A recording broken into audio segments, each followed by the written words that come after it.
satu doa, malaika pun malah ribut. Siapa yang mau nuliskan sakit agungnya doa? Lebih dari 37.000 malaika. Ributan mereka mendahulukan untuk menulis doa ini. Cuba ikut saya. Habis sami'allahu liman hamidah, Rabbana walakal hamd. Ikut saya. Hamdan kathiran tayyiban mubarakan fihi mubarakan alaihi kama yuhibbu Rabbuna wa yarda. Ini doa saking agung dan mulia. Segala puji bagi Allah dan sesuai apa yang dicintai Allah dan apa yang diridhai Allah. Setelah orang tua itu tak ada, barulah kita rasa dunia ini hampa, tak ada guna. Duit itu tak ada gunanya, mobil itu tak ada gunanya, rumah itu tak ada gunanya, apapun tak ada gunanya. Barulah kau cari mana kain yang pernah dia pakai dulu, mana sajadah yang dulu dia pakai waktu sholat, di mana dia dulu sering duduk. Bekas tempat duduknya aja pun bisa menghilangkan rindu.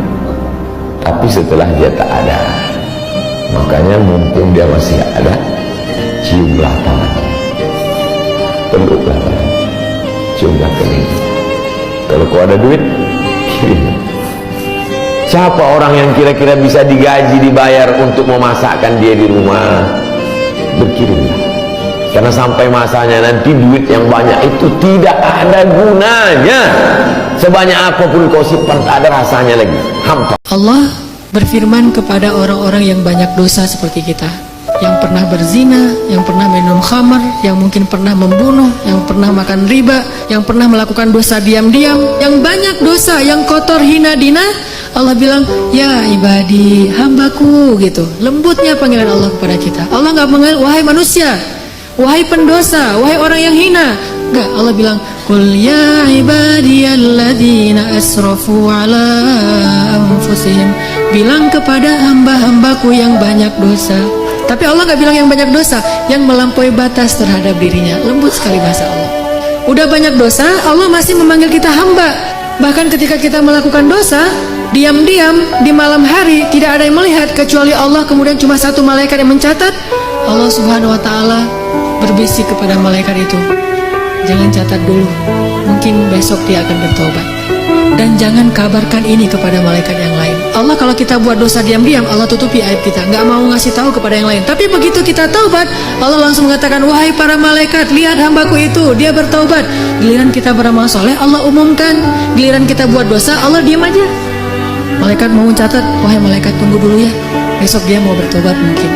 Dan Allah nggak akan manggil, hei malaikat semuanya lihat nih hambaku lagi berbuat dosa. Nggak, ditutup ya aib kita. Besok ditunggu sehari, oh malaikat, ya Allah nih udah besok nih, ntar dulu, ntar malam mungkin dia tobat.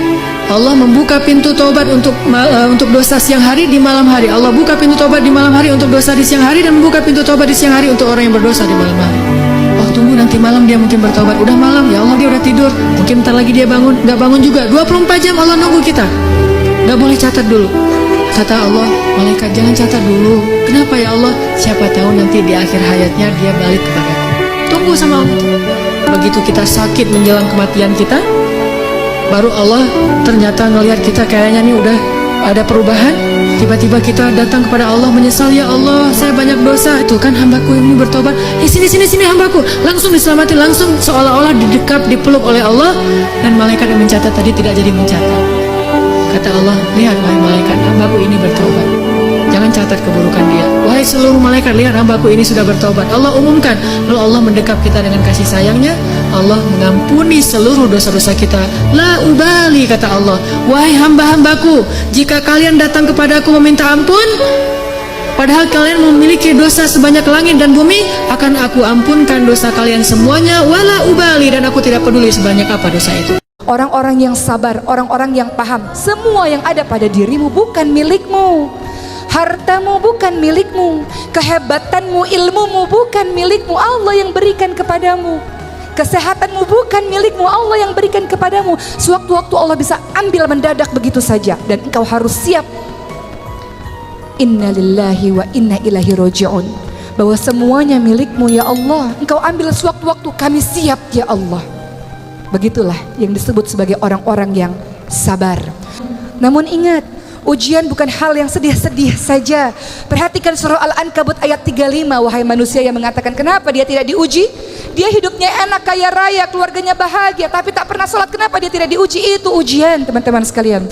Kullu nafsin dha'iqatul maut wa nabluukum bisyarri wal khairi fitnah wa ilaina turja'un. Semua yang bernyawa mati.